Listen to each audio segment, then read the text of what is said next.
Say, when me left school, me realized Christopher Columbus was an Italian. Yeah, I know why me think he was a Spaniard. That is how the thing go. I swear Christopher Columbus was a Spaniard. Till I come out of school, I realized, no, he's an Italian from a place named Genoa. And the thing about it, me get the opportunity to go to Genoa. Go find out exactly about him and which part him did there and all them something. And when go to Portugal, and he was part of the African trading in Portugal when the Portuguese them go take out African and carry them go to Portugal. Because not all of the African them did come across what them call the Middle Passage, you know. No, not all of it come across the Middle Passage. Some of us never set foot in a way you call the Americas, yeah. Some of us go across the Sahara, you know, that hot blazing sun. Yeah, man. Whole heap of history. And we really have to know it, you know. Yeah, man, we have to know it because them write out a whole heap of way out of history already. Whole heap of African values and behaviors and attitudes. Them wipe it out of way and put for them thing. And now we have to live like, say, we don't have no history more than slavery. Enough things. History class, history time, and show you all the connection between Europeans, inner Africa, Arabs, inner Africa, and now we say Chinese and American, inner Africa, and try to figure out which part of them want to colonize again. And if you don't mind sharp, I will leave for them African, we make it colonize again. We take the break and come forward. If the man said thief in the vineyard, we will pluck them out. Serious thing. I want you to listen to this, you know. Because you know we always play these things for your not only entertainment but edification. A number of comments have objected to you using the general term the West. And they want you to be more specific because there is no monolithic bloc called the West. It is an unfair generalization, they say. You know, it's strange, if you think about it. It's strange that you don't want me to call you the West. You don't want everyone to be lumped together under that term. It's not my term, it's your term. I didn't come up with it, you did. You call yourselves the West. Western civilization. We all grew up hearing about how wonderful the West is. Western achievement, Western thought, Western enlightenment. You're happy to take collective credit as the West for whatever you think is good. But for the bad things, you want to disassociate yourselves from it. When you're talking about the bad things, then you're like, whoa, what West are you talking about exactly?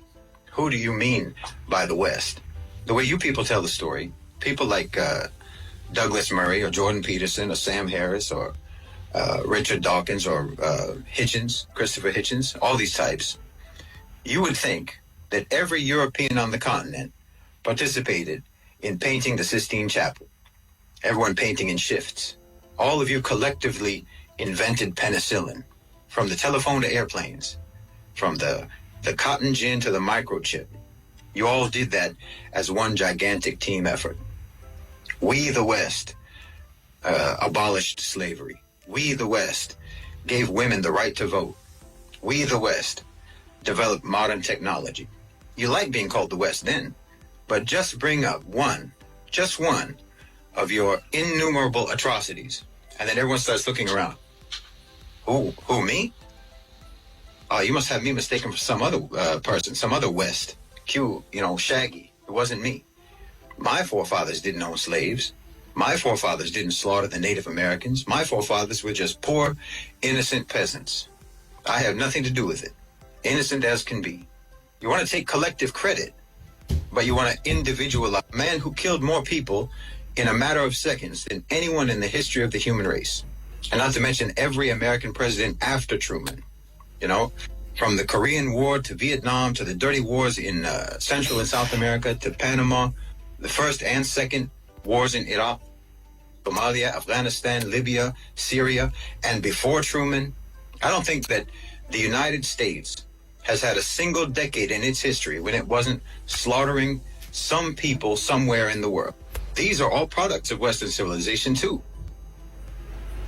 But anytime these crimes get brought up, you deny collective responsibility. I mean, if I try to list all of your crimes, I can't even remember them all. But if I try to list just the ones that I can remember, your battery will die before I can even properly get started. You've got statues of Winston Churchill, who starved millions of Bengalis and who used poison gas on the Kurds. You not only don't condemn your terrorists, you not only don't try them for war crimes as they should be tried, you re-elect them into office. Not just elect them, re-elect them. And you deny any responsibility for their atrocities. No, if you want to be called the West, when it comes to any positive achievements, then you have to accept being called the West for all the full catalog of inhuman, vicious, genocide, murder, rape, torture, bigotry, exploitation, oppression, assassinations, coups and subjugation, evil and brutality, all that your people have ever committed. That's why I always say Western civilization is a sarcastic term, because you never civilized. And, you know, we made cool stuff is not a defense. Your approach to morality is let's not and say we did. Let's not be moral, but say we are. You think that righteousness is denying the evil you do, not stopping yourselves from doing the evil. As long as you say you don't do it, or you call it something else, then somehow you're not evil when you do evil, as long as you don't admit it. It's upside down world.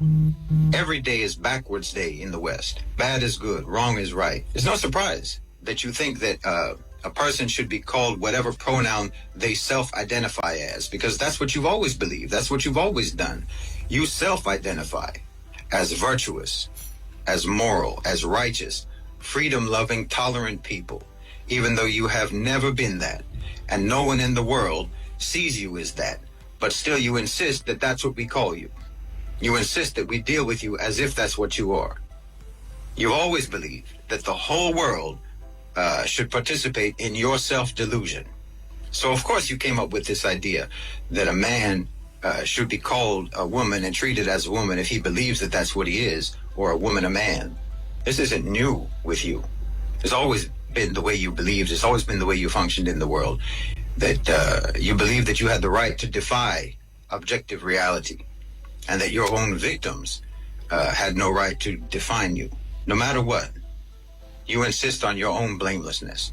And I'm telling you, how on earth do you expect to ever stop doing blameworthy things if you think that you are immune from blame, no matter what you do? Yes, okay, your forefathers were probably poor peasants. I agree with you. They didn't participate in the crimes of the West. They didn't participate in colonization or imperialism. But then they also have no reason to take pride in the achievements of the West either, and neither do you. They were victims of the West in their own way, and so are you. If you want to disassociate yourself from the crimes, then disassociate yourself from the achievements, and realize that you and your forefathers and your ancestors were all abandoned and betrayed and duped by propaganda about Western civilization. No one ever cared about your development or your forefathers' development. No one ever cared about your welfare or your forefathers' welfare. No one ever cared about your upliftment or theirs. No one ever cared about your life. Not yours, not your forefathers, not your ancestors. And the West doesn't care about you now. But here you are defending it. Like you have no self-esteem, like you have no pride. You and I both know the West doesn't care if you starve to death. They don't care if you get kicked out of your home and live on the streets. If you spend the rest of your life drowning in debt, they don't care. If you fry your brains on drugs, they don't care. And if you decide that life is too hard, they'll help you kill yourself. That's the West. And that's what the West thinks of you. The West didn't raise you right, because you don't matter to the West. They don't care if you have knowledge. They don't care if you have an education. They'll pass you on up to the next grade, whether or not you can read or write. because you don't matter. Every day of your life, your civilization, all around you, is shouting at you in a million different voices that you don't matter. You're just a replaceable cog in the machine.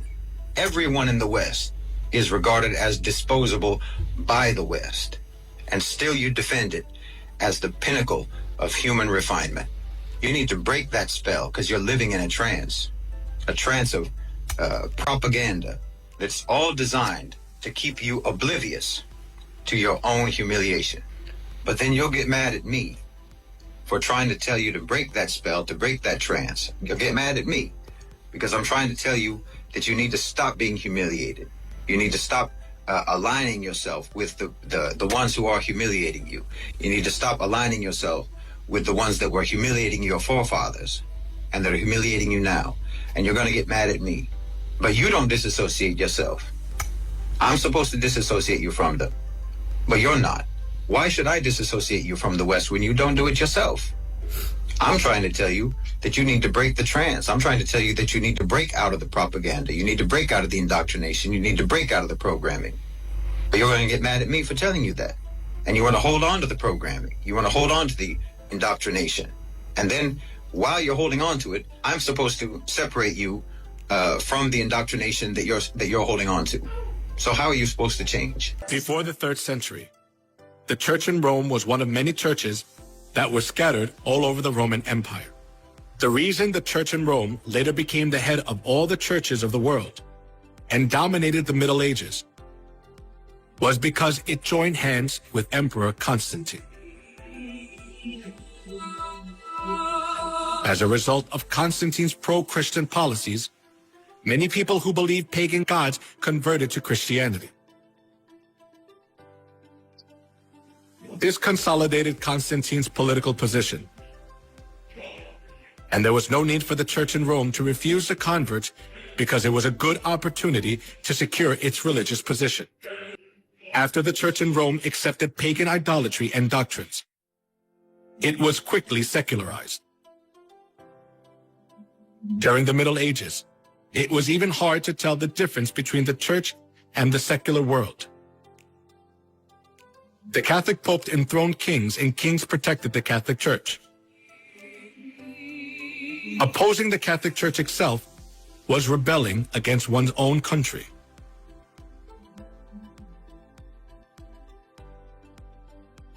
The Pope wielded an absolute power. We can see just how powerful he was through one incident, the humiliation at Canossa. That happened during the time of Pope Gregory VII. Pope Gregory VII claimed that the Pope could not be judged by anyone on earth, and he could dethrone emperors and kings, and excommunicated Henry IV, the Emperor of the Holy Roman Empire, in the course of the investiture controversy. As Henry IV was faced with the crisis of being dethroned, he went to the Pope, who was in Canossa. Barefoot, he knelt for 3 days in the snow outside the castle of the Pope and begged for his forgiveness. This is what is called the humiliation at Canossa incident. The Pope had so much authority that there was no one who was able to hold back the church from abusing its power anywhere in Europe. Not only that, the popes committed numerous crimes such as murder, blasphemy, simony, and adultery to hold on to their seat of power. Among them, Pope Leo X enjoyed works of art and collected masterpieces. He invited artists like Michelangelo, Leonardo da Vinci, and Raphael to the Vatican and richly ornamented the church. Being driven by his vanity, he constructed St. Peter's Basilica. However, as he ran out of money by collecting costly works of art, he started to print a greater amount of indulgences. An indulgence is a certificate giving the forgiveness of sins. The Catholic priest propagated that people were guaranteed to enter the kingdom of heaven safer when they gave more money. Come, see for yourself. This is not just a simple indulgence. Even though you don't do confession, all your sins will be forgiven. Even the sins of your relatives in purgatory will vanish. Will you just leave your mother to suffer in the fire? Come here, everyone. Come. When you drop the coins in the box and it makes a clinking sound, then the souls will arise from the fiery purgatory. The sale of indulgence was one of the biggest businesses of the Catholic Church, since indulgences was a good solution for those who were seized by the fear of hell. Numerous people gathered to buy the kingdom of heaven. Giotto, the representative artist during medieval Europe, clearly shows the evils of indulgence in his work, The Last Judgment. In the painting, Jesus, the judge, is in the middle and the apostles are on both sides. Heaven is shown on the right and hell is shown on the left. One thing that is worthy of notice here is the scene where souls are weighed. A man who is on his knees presents a model of the chapel to three women. The name of the man is Enrico Scorveni. He was a notorious loan shark of that time, because loan sharking was a big sin. He could never dream of entering the kingdom of heaven. However, even though Enrico was a loan shark, he bought indulgences and paid for his sins, and proudly purchased the ticket for the kingdom of heaven. Indulgence. I want to look up that word, as it relates to the Catholic Church and how they make people pay indulgence to go to heaven. Yes. And we see it perpetuate itself right now in these churches, especially the televangelists, them. Meanwhile, them get themselves rich. Them congregations sit down in poverty, waiting to die to go to heaven. And them call it tithes now. Indulgence, them call it. You give money to forgive, make person or make father forgive your sins, so that you will go and do it again and again and again and again. And him will get your money again and again and again and again. Indulgence, them call it. Look it up. Look it up. Because sometimes we talk people, that's why we play these things, Because no whole heap of ones prefer to hear some foreign voice that say the things them when Muta say. Because them believe it more. And this are going on for years now. This are going on for years now where we say things and people say, where Muta get them foolishness there from. But when them go there here, especially now, like how you have the thing named Wi-Fi and what them call it, YouTube and all these things, Instagram, them hear the information and come at them right in them bed and them living room. Christopher Columbus was not the first to discover the Americas, nor was he the first to realize that the earth is round. He was the first, however, in other exploits, namely genocide and the transatlantic slave trade. In 1492, Columbus discovered the Americas when he landed in Haiti and several islands in the Caribbean. The Arawak Indians inhabited these islands. For the second voyage to Haiti, the following year, 1493, Ferdinand and Isabella gave him the resources needed to subdue the population. When he returned to Haiti, Columbus demanded food, gold, and cotton thread, and was increasingly met with resistance. This resistance gave him the opportunity he needed to declare war on the Arawaks. With 20 hunting dogs, horses, and guns, Columbus set upon the Arawaks, tearing them up with dogs and mowing them down with volleys of bullets and running them over with horses. Reporting back to Queen Isabel of Spain, Columbus boasted, "In the name of the Holy Trinity, we can send from here all the slaves that Brazil will hold." The Spaniards hunted Indians for sport and murdered them for dog food. Columbus would reward his officers with women to rape. Girls 10 to 12 were especially desired for rape. Columbus and the Spanish won the war, and over 3 million Arawaks were killed in the genocide. They completely robbed the land of its gold.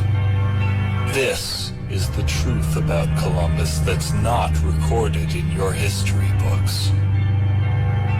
On the other hand, most Americans know today is Columbus Day, at least in 47 states, although Hawaii has renamed it Discoverers Day after the original Polynesians who populated that island thousands of years ago. South Dakota calls it Native American Day, and Alaska just ignores it like they kind of do everything. But what we're really celebrating today is Taino Genocide Day, the day when Christopher Columbus began to wipe out an entire indigenous population in a way that would even make Pol Pot blush. In 1492, Columbus was on a manic hunt for gold when he set sail and eventually landed on a small island off the coast of North and South America, an island today named Hispaniola, which is split between the nations of Haiti and the Dominican Republic. As Columbus wrote in a letter to the King and Queen of Spain, "Gold is most excellent. Gold constitutes treasure. And he who has it does all he wants in the world and can even lift souls up to paradise." But when he landed in what he called the New World, there wasn't much gold to be found. But he did find something he thought was just as good as gold: people, who, in Columbus's mind, would make great slaves. So he wrote to the Spanish monarchs, "They are well built, with good bodies and handsome features. They do not bear arms and do not know them, for I showed them a sword, and they took it by the edge and cut themselves out of ignorance. They have no iron. Their spears are made of cane. They would make fine servants. With 50 men, we could subject them all and make them do whatever we want. And here there are so many of these slaves. Although they are living things, they are as good as gold." What Columbus did to the island and the tragedy he brought to the native population there has been largely erased by time and replaced by a glorified story of a bold explorer who set out to change the planet. In reality, though, as a result of what we've learned from writings by Christopher Columbus's own men, he raped, pillaged, enslaved, and slaughtered people just to get rich. Not exactly the type of guy worthy of a Main Street parade. One of Columbus's crewmen, Miguel Queno, described the scene when Columbus first arrived in Hispaniola for the second time, and thousands of Tainos, or what were referred to as Indians, came out to greet the ships. Queno wrote, "When our caravels were to leave for Spain, we gathered 1,600 male and female persons of these Indians. For those who remained, we let it be known to the Spaniards in the vicinity that anyone who wanted to take some of them could do so to the amount desired, which was done." Queno went on to write that he took his own sex slave, a beautiful teenage girl who, in his words, quote, "resisted with all her strength," quote, end quote, leaving him no other choice but to, quote, "thrash her mercilessly and rape her," end quote. And when Columbus's men did good work, Columbus routinely presented them with their very own sex slaves. But that was just the beginning. Columbus eventually started up a global child sex slave trade, exporting Indians all around the world.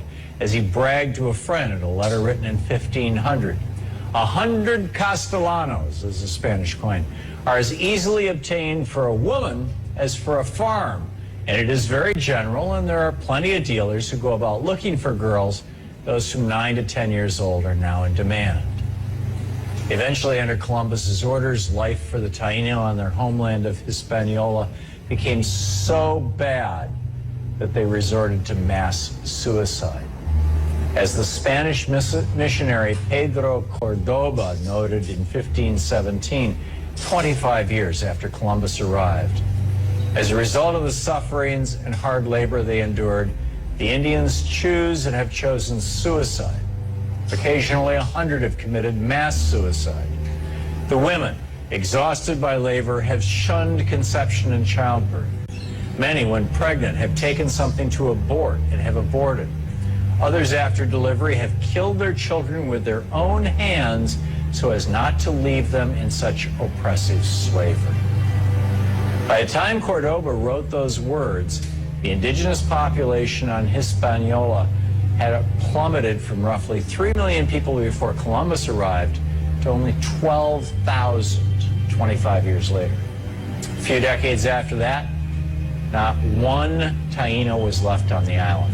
An entire culture and people completely wiped off the map and largely forgotten, thanks to Christopher Columbus. Yes. Happy Taino Genocide Day. Serious history.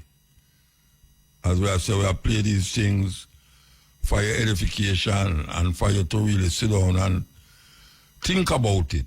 The things them that you never get in the history class in your school. This is now almost 10 past 11. And to see that you can hear these things on the radio. No other radio is going to play these things. None. May I tell you that? Because this is how we designed this program here. To make the people them be aware of certain things. Certain things. And we're going to talk to this brethren. We're going to talk Priest Lamont. Good afternoon, good night. Blessed. Blessed greeting, Honorable Asmuta. Sir. Anyway, supposed to start from 11, you know, but we'll go through still. All right. So I was told about this event that will take place this weekend, huh? This weekend? Yes, this weekend, Sunday 26th, starting at 12 o'clock. All right. Get the people them a run up about it. Yeah. Greetings, honorable listeners. Thanks for the program, Rasmuta. This is Honorable Priest Lamont, representing for the Rastafari mansions and organizations. I am also the administrative representative for the Bobo Ashanti House on the Rastafari mansions and organization. I'm one of the representatives. Right here, I am the public relations officer for the Rastafari mansions and organizations. And I'm here to talk about the Harambe Hall gathering that we're going to have at Salt Marsh on the 26th of January here at House of Seba, what's so-called Little Africa, Little Ethiopia rather. And the Harambe Hall features many different aspects of the Rastafari. All right, tell people which part of the Harambe Hall there, which parish is there? It's in Trelawney at Salt Marsh and Little Ethiopia, Trelawney. And it's going to be from 12 o'clock until about 10 o'clock in the night. It features a sacramental communion section where we will display our sacrament in its various form and quality that it is produced. Ones can come and get their idol or organic sacrament and full joy, you know, a communal moment with the Rastafari family. Rastafari is invited from all around Jamaica or anywhere you are. We will also have, we're introducing a sacramental cup competition where farmers can bring their sacrament, also other agricultural produce. There's also the farmers market that will feature ITIL produce, organic produce, and also herbs and spices too that are organically produced by our farmers. And there will be a RAGA report, so one can come to the RMO Harambee Hall and learn about what RAGA is doing. RAGA is the sacramental committee of RMO that deals with the sacramental issues. And one can come and learn of the happenings within the sacramental sphere from the RAGA report. Ones are invited to come and share with the family. This is a space where all Rastafari are invited. It has no special credence. As long as you're Rastafari, you're invited to the Harambee Hall, and we are looking out for the youngsters, moving through Jamaica, hailing onto Rastafari. This is where you can come and learn something about the culture. Get yourselves, energized on the Rastafari liberty. Young brethren, young sisters, come to the Harambee Hall and get grounded with your Rastafari liberty. There'll be the advocacy committee talking about the advocating for Rastafari rights and bringing to the community what RMO has been doing and where we have reached with some of our advocation. We have a 10-point demandment that we have sent to the government, and these are demandments that are general to the when it comes to Rastafari rights and some of what we are suffering and what we hope to achieve. There will be a report on gazetted success that we have made. So you will hear about what is gazetted in the Jamaica Gazette concerning your Rastafari rights, and particularly as it relates to sacramental rights too. So there are so many things happening at the Harambee Hall that will surely interest you and intrigue you. There'll be chanting, drumming, a variety, a multiplicity of things, myriad of different things are happening. One can come and learn of how to get into the sacramental competition, how it will be dealt with, all the rules and protocols of the sacramental cup. I can ask you, is this just a Rasta thing or it's for everybody? It's a Rastafari oriented thing, but of course, as you know, Rastafari is love, and we always welcome everyone. Okay, so I just want to know that because it sounds to me like it's just a Rasta vibes where, I mean Rasta vibes, but like this is a closed door for Rasta. Not restricted to Rastafari. All right, hold on. Yes, Prince Lamont. Yes, give thanks, Honorable. All right, tell me some of the things that are going to happen in the day, Like you said, between 12 and 3, 12 and 9. Yes, 12 and 9. We start off with, chanting, displaying the different, styles, Nyabingi chanting as it relates to the different mansions and organizations. There'll be School of Vision, the Nyabingi drummers, of course, the Baba Shanti. Different groups will be displaying Nyabingi drumming and chanting. There is readily as we start the setup of the craft market. There's a range of handicraft, on display and for sale. There is a range of different herbs and spices that are there. It's just a great market, of things. Besides that, there is the town hall reasoning, where vital issues are discussed. And this is one of the vital parts, the main part of the Harambee Hall, because it's really to put forward information and to receive information from the community, so that what we do, we know that it is, a broad consensus of what Rastafari, really require and would like to see happen. So that is a very integral part of the Harambee Hall. Yeah. The reasoning, yes. There is, of course, the sacramental communion, where that too is integral. People will see as I said earlier, the different, quality of the sacrament.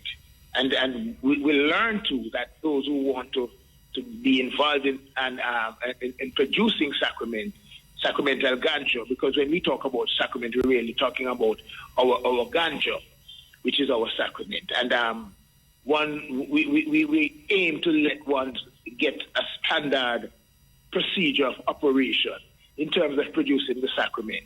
And what do you mean? Come again. Where's the standard procedure? I mean, everybody must plant it and do it the same way? Everybody must plant it, yes, because we talk about ITIL and we talk about organic. It's to be free from all kind of dangerous pesticides. No. Hold on, Virgin. You say it must be standard. Yes.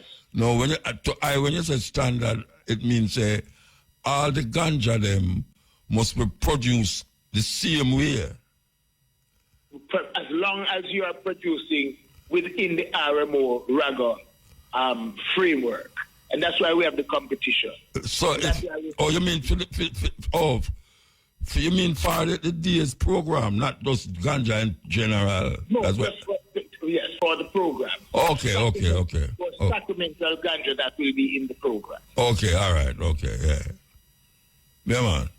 So there's also, as I said, a RAGA report that will speak to these issues. So we are inviting, ones to come and participate in these things and learn. Yeah. There will be an advocacy report, a report from the advocacy committee, because there is something good happening with advocating for Rastafari rights, children to go to school without vaccination, children to go to school with their locks, people to go to work with their locks without being oppressed. So these issues will be discussed and ones will get information and where we have reached and where we're aiming concerning our advocacy for prevention against harassment as you move with your sacrament, on your various movements. So ones will get update too on matters that have been gazetted as it relates to sacramental cultivation and events and so forth, exemption, stuff like that. Okay, so that's this Saturday? This Sunday, the 26th of January. Oh, sorry, this Sunday, the 26th of January. Salt Marsh Trelawney, Little Ethiopia, House of Seba. Okay, and that's from 12 to 9 p.m. 12 to 9 p.m., I think, yes. Okay. All right, give thanks, Bridget. Give thanks. You're welcome, Honorable Prophet. Yeah, man. Yeah, yes, that is an event of different mansions of Rastafari House. RMO is presenting it. I did make a call when the gathering was at, I think, Ronnie Williamson the other day. I did make a call for ones-on-ones. Do some clips, just like where we play upon the program, so now. Some clips, just thoughts about Rasta, philosophy of Rasta, history of Rasta, anything as it relates to Rasta, to be played on this program.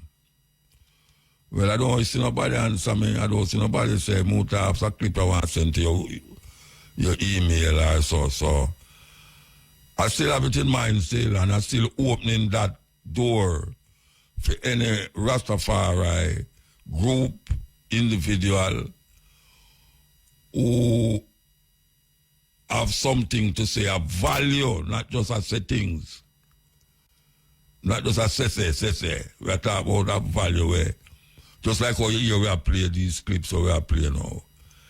If you can make a 5 to 10 minute clip and send it to me email, you might hear it play.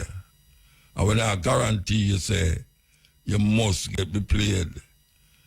But we know say we want it to be a thing where Rasta out there who do have no microphone in front of them can have a voice also on this program. Because they're not going to do it nowhere else. But no other program in Jamaica. them go and go do it. So, we just want you to follow that, and for those of you who listen to it, including Twist Lamancha, will just talk to me. If him so desire, we'll call out to Kalamawe, when we did that function, and the sister them, we call out to Nanny, don't hear Nanny say nothing again, and warn them that was in there, in the thing. I don't hear them say nothing again, but it don't mean that you never hear nothing. I give up and say, me can't bother with it. No. I feel it's very important at this time, yeah. For Rasta who do have a microphone like me in front of them, but yet have a voice. Have a voice. And that is what we're offering. We're offering a voice to the Rastafari community. You know, to just, yes, say the thing and do the thing. We're not talking about music now. It's not music we are talking about. Because we have enough Rasta music here right now to serve it forever and ever. We are talking about just settings. Okay, this is the Cutting Edge on IRFM. You know, we're supposed to have a guest there. the guest. I tell she say why. She had the guest gone, asleep. But I realized that the guest, out of nowhere, the guest just come forward. So, we're going to put her on after these after the advertisement. So, we could take the ad them and come forward. We have a guest in the studio, live and in living colors. Long time we do have a guest in the studio, you know. Yes, long time. Her name is Aisha Madamali Hope, and she's a teacher at Kingston College, and she has been a teacher in other places. Maybe she's going to tell you about it too. But the reason why she's here, she said she's on day off. But from when she come here, it's pure work as she had up in school, so I don't know what kind of day off that. But I know she have some things to say, and I want she said what she have to say, because we all complain about teachers nowadays, that all the youth, them are come out of school, some of them can't even read. What is happening in our schools that students are left school and can't read?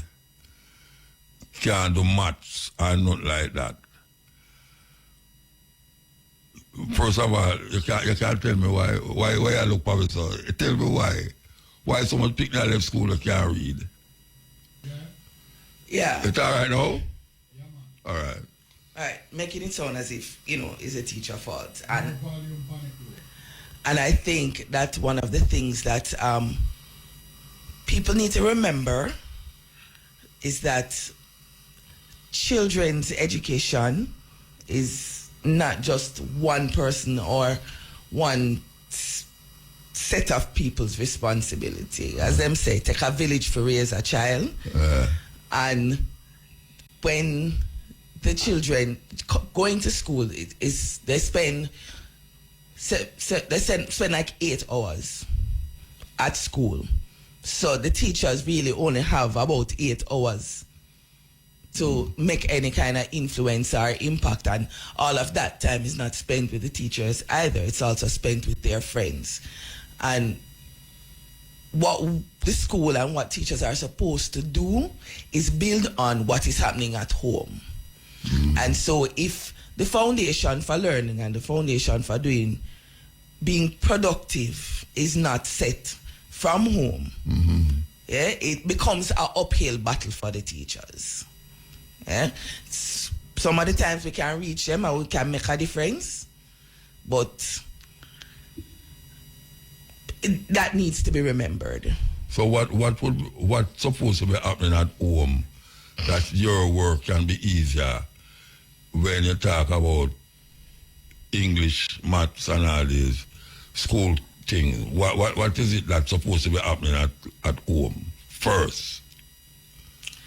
Well, first of all, the children need to have a sense that education is important.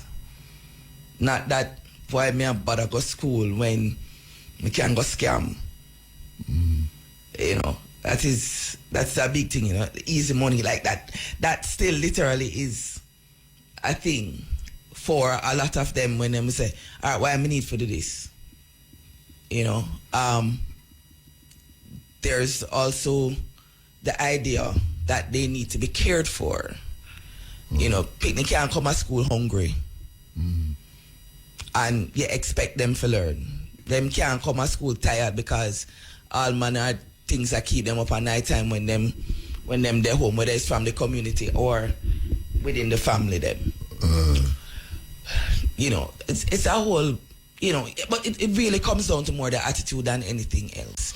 So, that sense that education is important, that being instilled in them and ensuring that even if you don't understand what them doing, even if you don't have the time, but they need to understand that this matters. All right. We talk about home, I go to the home, and you say, like, maybe them not have no food, maybe them want to go do scamming because the money easier.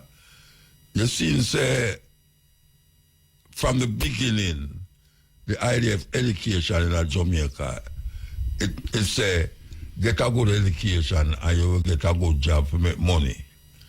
So the idea of education, as I see it in Jamaica, is not to build the child as a person, I forget but to so you can fit else. into the society.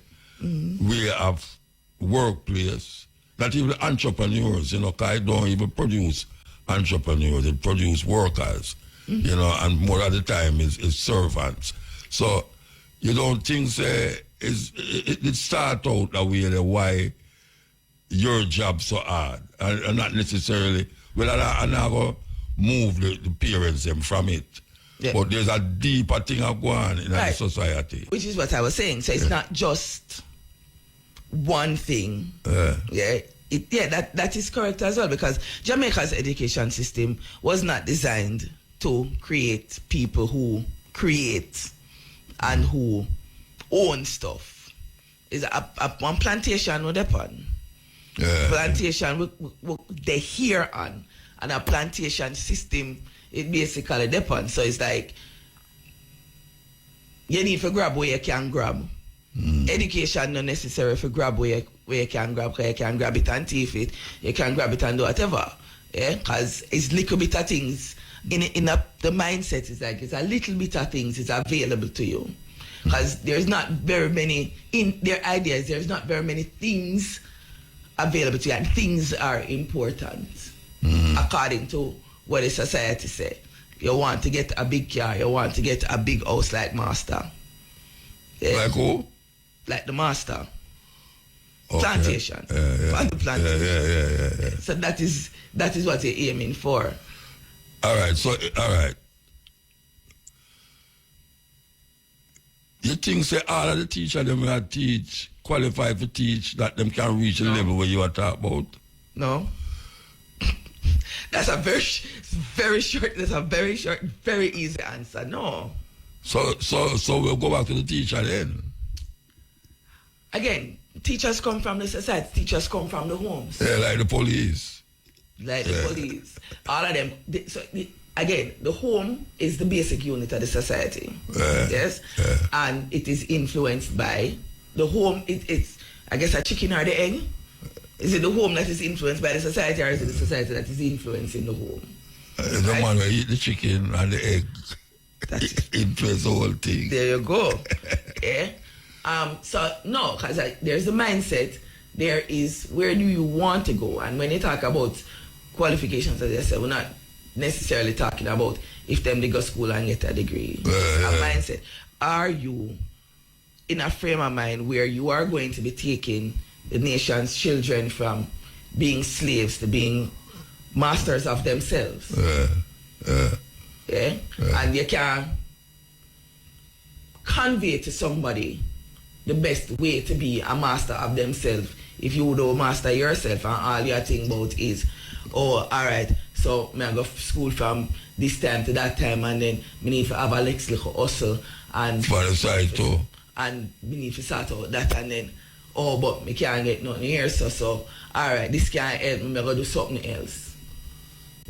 Me I say that I don't ever want to blame, but I see say how the system set up,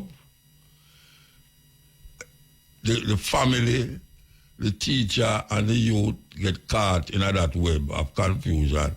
At the beginning, it's everything what you say fit into the system that allow and perpetuate these craziness that are going on. So we need to really vamp the system and create something. But which teacher brave enough to take the student on a different path? Cause I don't think you do that. You have some of them out there. You have some of them out there that make an effort. Because again, it comes down to, are you just going in there because I have a job and you're going to deliver some content, or are you going in there to educate them? And it.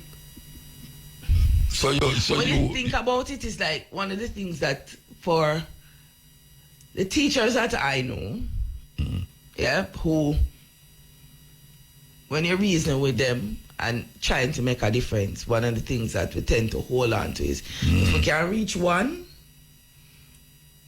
then at least it make a difference. And sometimes we reach more than one, you know, and them come out and them mindset change, them working on a different path.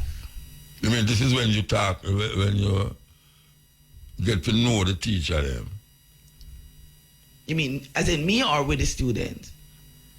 No, you as a teacher. Yeah. No matter about you as a teacher relating to our next teacher, you know.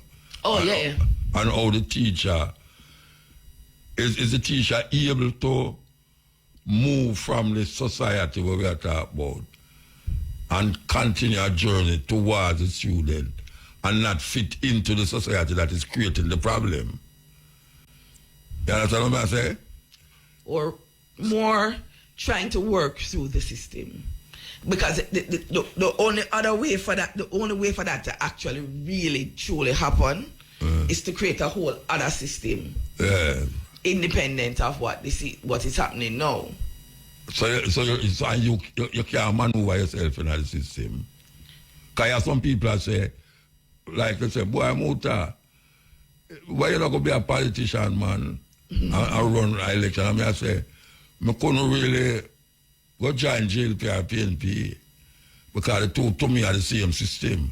So you have to create your own system within the system to understand what you want to do, to revolutionize the system. So what I ask is that within the system as it is now, is there any possibility of, even though the system is what it is now, that some teachers could rise up in that system and revolutionize it, or they should have to go really throw it, vamp it totally, or just, I don't know, start a new school, kind of school?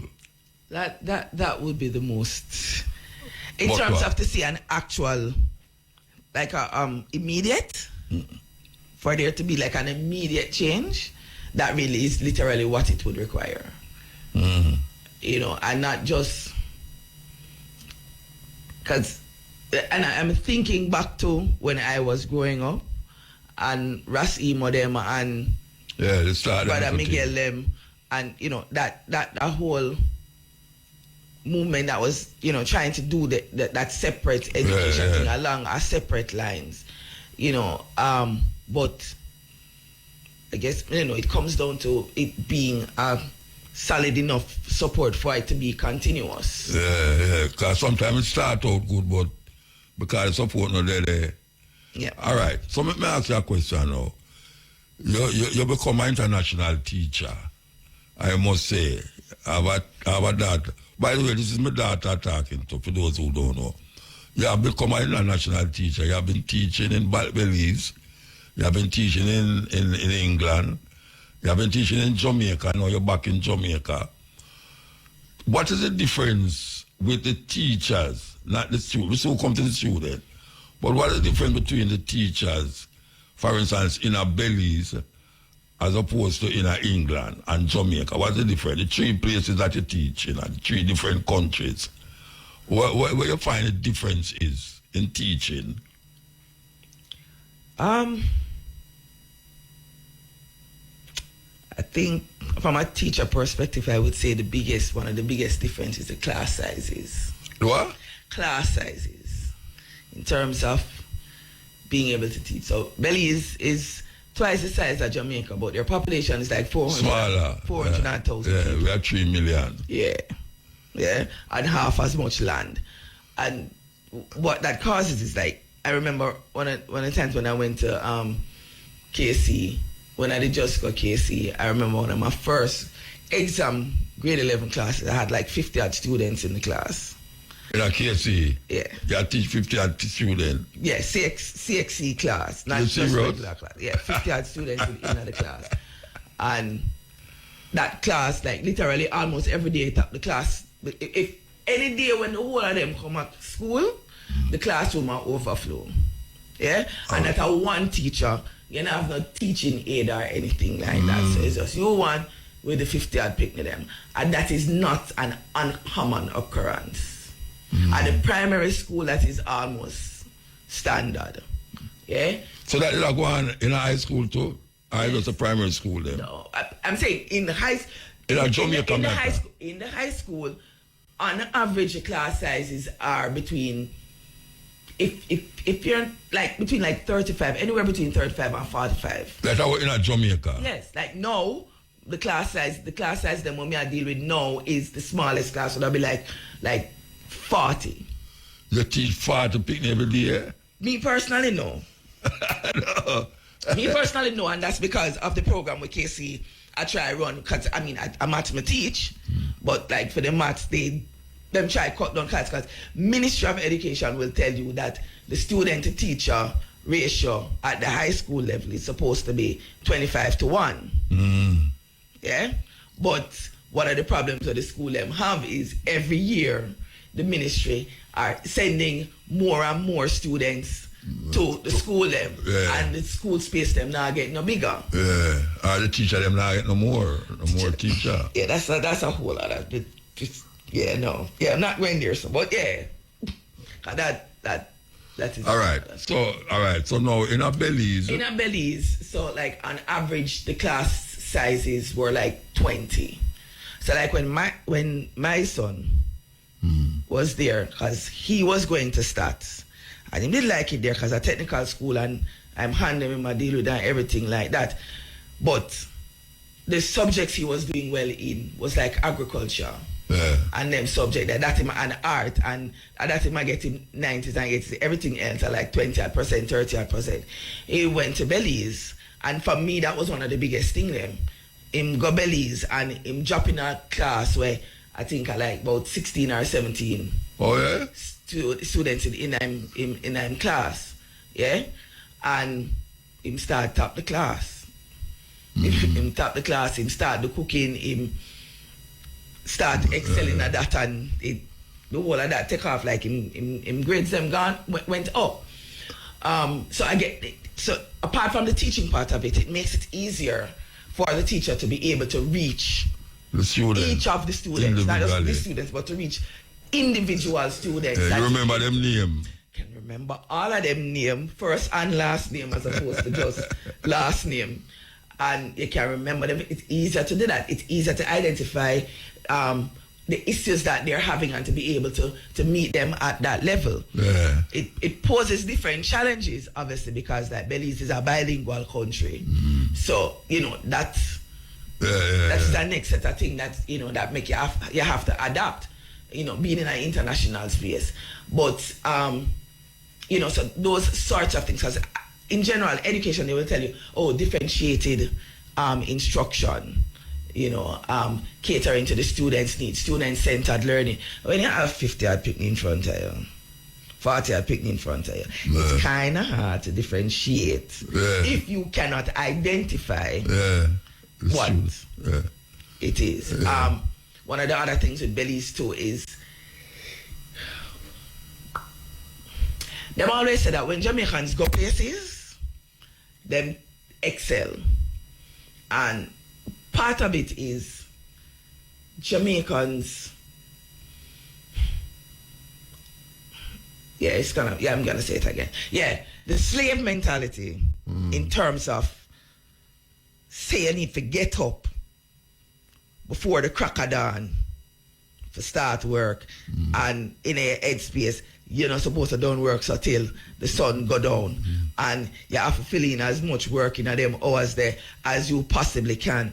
It literally translates to what Jamaicans do when they go elsewhere, where it's not as rigid and you do there's not that greater requirement for your time and your energy. Yeah. So like Belize was not a plantation state. Yeah.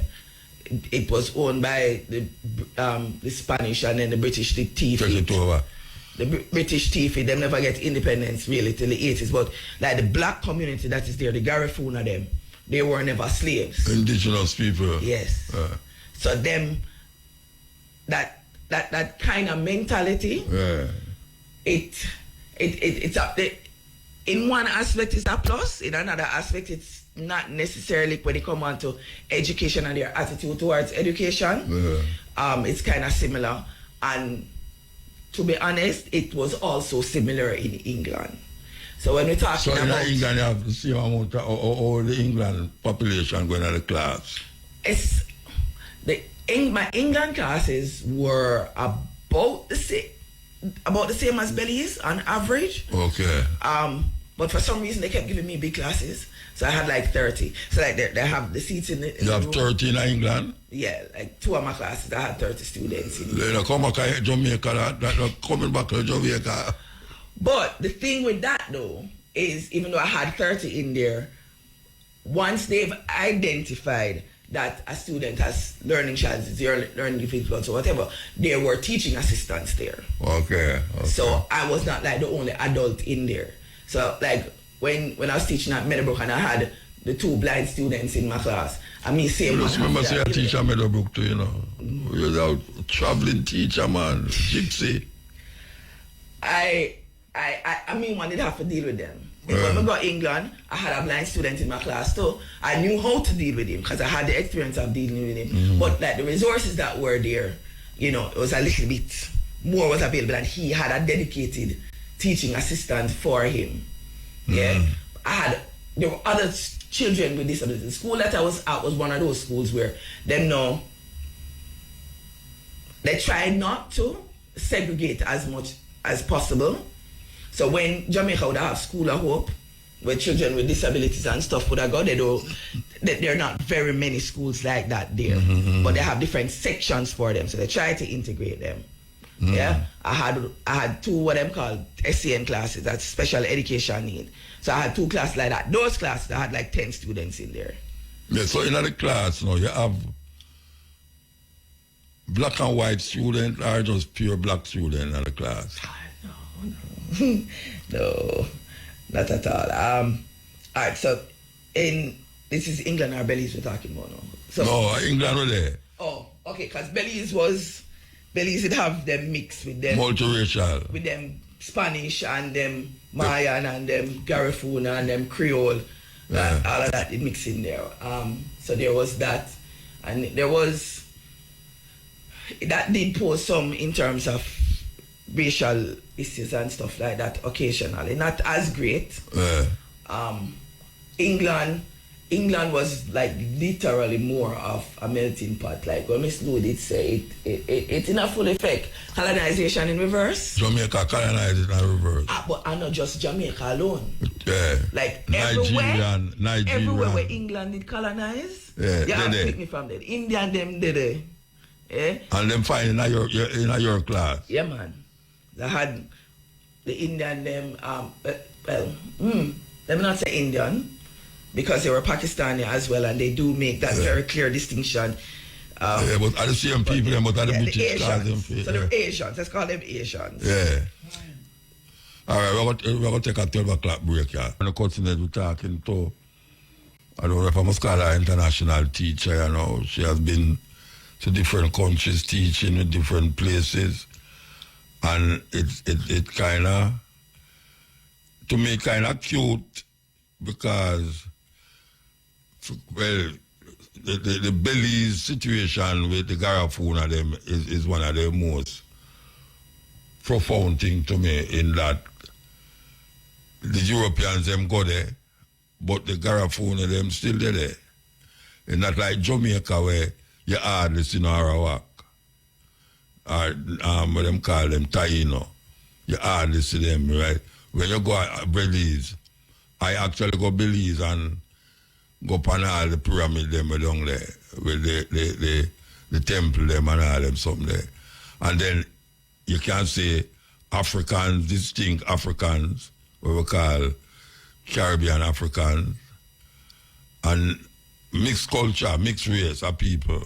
So that is one thing. Well, we know about England, where I just said, England like a melting pot of different people. So for actually get that opportunity for teach the different kind of people, what I want to ask you is this. All right, we know how Jamaicans stay in terms of the teaching, and we talk about how Jamaican youth them kind of behave a certain way, more unruly and thing. And them say Jamaicans, no, who out of the 3 different places, which you find the unruly people them there? You know, it's when I do my interviews, different interviews for the jobs and stuff when I go, is one of the things that I've found is literally the children are the same wherever you go, like literally they are the same in terms of you have students who misbehave, you have students who behave, you have students who will do work, you have students who will do the work. You will have students who come from homes where all them know is them talk to people anyway they want to talk to people. Yeah. And like any one of the cultures, you have the students them where mix up in a badness, gang business, gang related badness and whatever. You will have occasionally you will hear say, oh, a student dead because of violence or whatever. Yeah, like literally in all of those I've heard of that happening. Yeah, so it literally is that the children will operate as children, yeah, and it's literally for you to be able to reach them at the level where them there, for bring them to a higher place.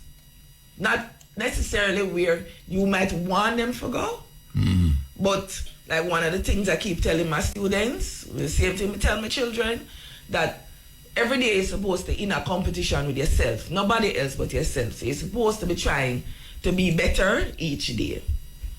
That's why I ask if you use a formula. If there's a formula you use for the different society them. Belize, England, Jamaica, I just do the same thing everywhere. Yeah, because more or less, I mean, it is the same approach. It's just the what you draw on is slightly different. Yeah, and I think. Why you draw upon? I draw on how my daddy grew me. Oh, your daddy grew you? So You put me right too. Let me hear how your daddy grew you. So I grew up international. Okay. Right? So from a very early age I was traveling. You was touring with me all over the world. And I think one of the things that put in my head is, literally as me say, everybody in the world are just basically human beings with the same basic needs. It's just how the context in which it is. So if you're cold as opposed to you're there on a tropical island, or you're there in a very hotter tropical continent, yet you're still a human being. You still want better for yourself. You still want better for the people around you. You still have to work towards that. And so being able to travel, it allows you a different perspective when it come on to dealing with people. You know, people who have never left the community where them living on. I mean, even if you say you have people where born and grew at Kingston and never left Kingston yet. Never got St. Thomas yet. Never you have some people in Kingston never see a live fowl yet. True. Or cow. Yeah, them never see them. Yeah. So, being able to expose, and the reading is another thing as well. You know, reading, I like reading. So, you take that off of my mother. Yes, I did actually. Yeah, you take that off of my mother. And so when you read, when you are exposed, when you get to travel, you can better empathize with different persons from different cultures. So you're not gonna automatically skin up your face upon somebody who have on a hijab. Yeah, if you see somebody that eat certain things. Or because like literally me in the class and like student them talk about them hungry or whatever, and we are talking about what you eat and we are talking about couscous and whatever, and you know, say if you're there in Jamaica, you tell somebody, well, back in it, well, even now too, you say I eat couscous, I want that perfume. Well, couscous or perfume. Yeah, but like, you know, you're having those connections, and now also with the internet and everything like that, people are more open, more exposed, but there's nothing beats that first-hand experience of actually interacting with the people, with the people in the different spaces. You know, so that literally is what I bring to my students and expose them. Say, look, this is not out of your reach, right? If you have coming to school, going to school, participating in school is about giving yourself option. It's not about learning how to use if you can use Pythagoras' theorem. Or knowing that E equal MC squared. That's literally not truly what it is supposed to be about. Yeah? But over assessment and all of these things where pressure teacher, pressure students within the classroom, it makes it difficult for them to accept and realize that it's about choices. Yeah. So when you leave school, you're supposed to have the choice to say, if I want to become a garbage truck collector, up off on a garbage truck, right? I'm supposed to, because I want to do that. Yeah? Because there's fulfillment. Yeah, you can get fulfillment out of that. Yeah? But if it is that I want to own a sanitation engineering company, own the garbage truck, then I'm supposed to can do that if I want. Not because I don't want my students to end up being somewhere because that's the only option them have in their life. They're not supposed to turn a politician because are the easiest route to get a little change and then to move up and to rob up some money. Original people. And your skills supposed to can use your elocution skills and your thinking skills and your scheming skills, coming up with plans. You know, it's supposed to be that you're using them to help other people, to help the people around you. And because this is one of the options that I choose. That is what it comes to. You know, so the international thing, knowing that you can go out there. There are options out there. Leave out of Jamaica. You can go Ukraine and fix whatever is happening up there. You can end up go Russia and fix whatever is happening there. You can go America and fix what is happening there. You can stay in Jamaica and fix what is happening here. You know, nowadays people are have to go stay here and fix what is happening here, based up where I go to America. Because all the people realize that, you know, them really have to go do a thing back in America, you know, even though them did run left it. You have to be like the army of one. You have to be like an army of one. Discipline yourself. They're up on the cutting edge, we're talking to a Shama teacher, extraordinary. Yeah, we come your face over. I mean, you have the experience of Belize, England, Jamaica. I don't know where you have to next, but that is a, given that you all tour the world already, so in your younger days, people are wanting to know, say, this woman sitting in front of me, when I was 50. It's actually 30, but okay. What? It's actually 30, but okay. So now you're very good with this. She said, to me, I said, a youth like me. She said, Daddy, you're old. And now I live to see if you're picking them until I said she old. and she don't reach 50 yet. So it was so it go. But putting that aside though. All right. As I call you a young teacher, and you have some big youth in your class, I assume. You find, say, well, we can't have the 3 different countries them now. You find, say, the youth them in Jamaica more feisty with your teacher or England or Belize. Which one of the youth them kind of resist more? Which one of the youth them resist more? Authority, what should I say? Because you of them will look on you as an authority. Which one of them, out of the 3 different students, them resist authority in the class more? And why you think that is happening? I don't know that there's much of a difference. You don't know if in terms of to say which set of students resist authority more. In a Jamaican Belize, there is a greater sense that in terms of say we can tell a people shut your mouth. Yeah?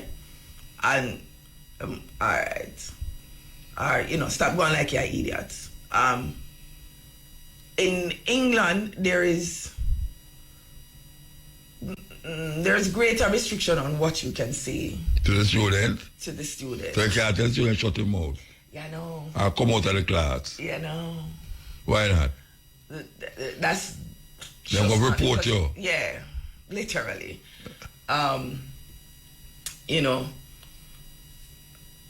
Yeah.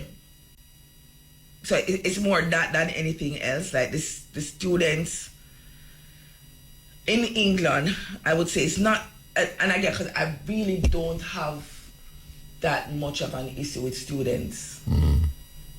What was word? Resisting authority? Is that what you said? Yeah, I don't personally don't have that much of an issue. May your other teacher have the issue, but I don't really have that much of an issue when it comes on to that. And I suppose part of it comes down to how you deal with them. Well, so how you deal with them? You treat them like people as opposed to something below you. There are teachers who, because them a picnic, then all right, me above you, so therefore. So that's a part of it. You treating them as a human being, say, what you don't want for yourself, don't do it to our next person. Yeah. But I would say England in the sense that there is a greater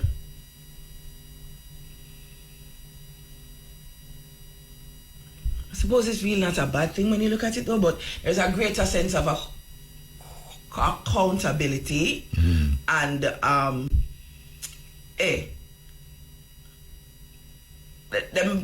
them quicker to take the picking them word than the teacher word in terms of if something for happen.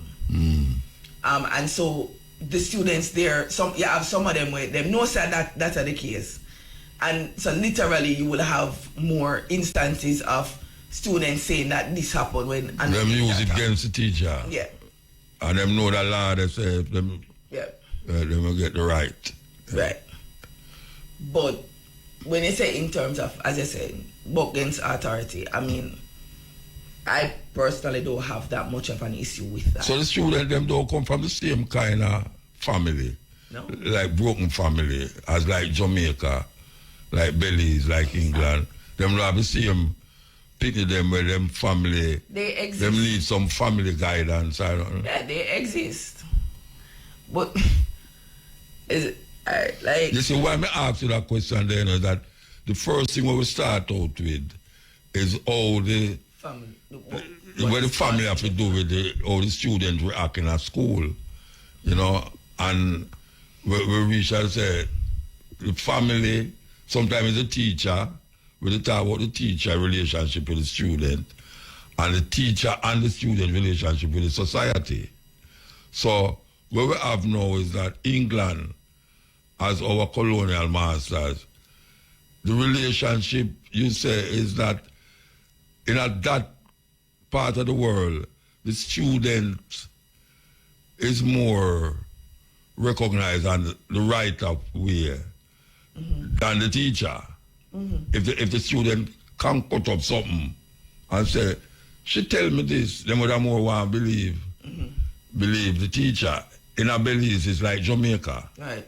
If you talk to the student, you can't tell them to leave the class or something like that, right? All right, so we reach a stage now where the society, the teacher, or the student, or we can say the society, the student, or the teacher. Because basically what we are finding is that the society, when I say society, I mean the system will blame the teacher for not bringing up the grades of the student. Because that's what happened in Jamaica, them do. In Jamaica. Them say, boy, what kind of teacher they are them school there, Rasta? The metric is the issue. Eh? The metric is the issue. What are you using to measure whether the teacher did a good job or not? Well, I don't know how they measure it, but that is what them say. Because it's the grades them use. Literally, it's the grades them use. This is something that you hear it talk about. When they're at teachers' college, you hear them talk about it, but it is not put into actual practice, because at the end of the day, society is going to tell you that it's the numbers that count. How much money you have, how much grades you have, how much degree you have, what is the quality of your degree. And there's not much consideration for how much improvement has been made. Right? And so that is also one of the differences between, for me, with the England system and the Jamaican system. And in that, coming back this time is when I'm just seeing some attempt at looking at Since you come back. Yeah. Okay. At progress. Them talk about it, mention it, but when it come on to sharing that information in public, it is still not looking at that. Now, granted, if you go from a 70% pass rate to a 60% pass rate, obviously that is a decline. One of the things that you also need to consider is, are they under the same influences and the same impact from one cohort to the next? Yes? What you're also looking at, should be looking at, as far as I see it, is if a student come in and the student cannot read at all, which should not be the case, but it so happen that is so them come in. And when them finish, them can finish read off a grade 2 book. It means you make an improvement. There has been learning has taken place. It may not be the level of learning where them said the student's supposed to be at, but who influenced that? Who impacted that?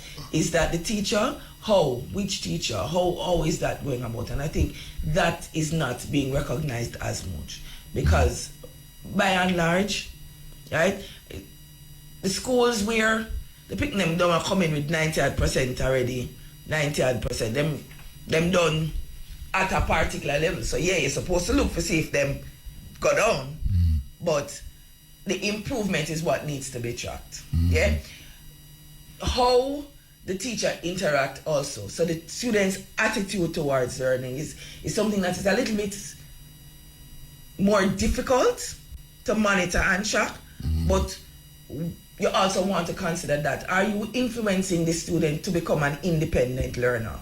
Because I'm talking about that wholly, that nobody actually ever teaches you at teacher's college how to teach independent learning. Like literally as something you have to figure out as a teacher and figure out how to impart that to your students.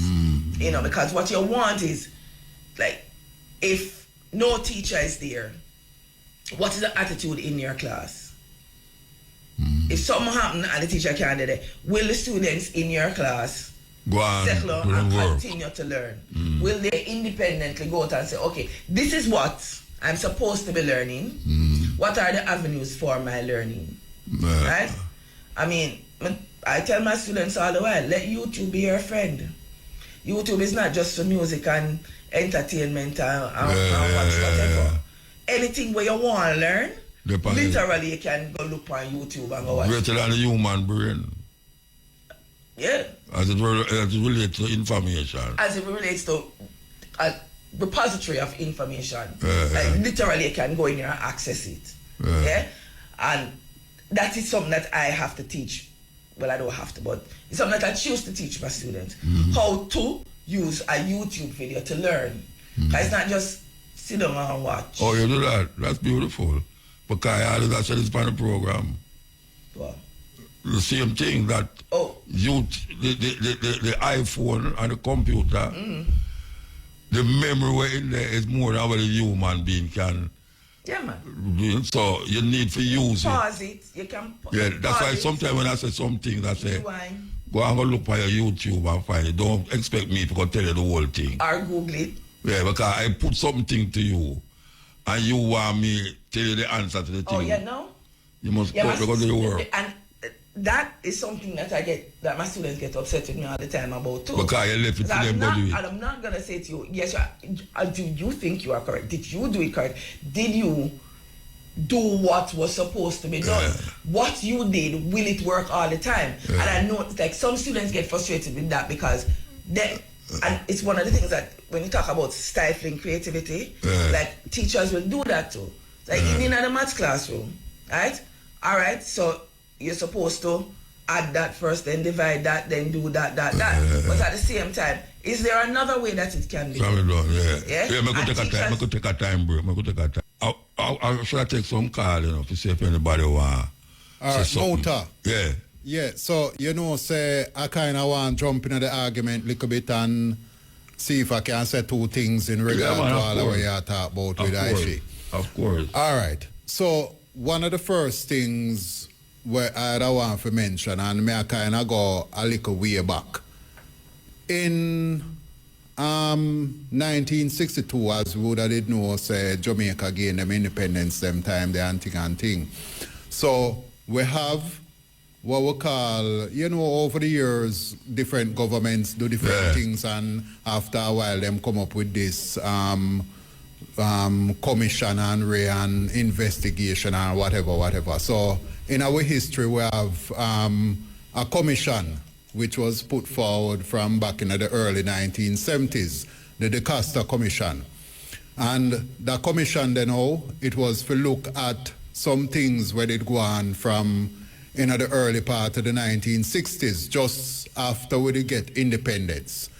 And it was focusing on, in other time then, like about 1963, so Jamaica get a loan from the World Bank of like about some $10 million at the time. And that loan was supposed to be used for build up the school infrastructure, build new schools and all of them things there across the country, with the aim and the intent that by building these schools, secondary schools, you would be able now to improve the education of the young upcoming population in this newly independent country, with the whole idea that building that intelligence and that workforce now are going to propel the country onto greatness. And that commission now was looking upon the whole thing of how that money was thwarted, and them they just basically thief up the money.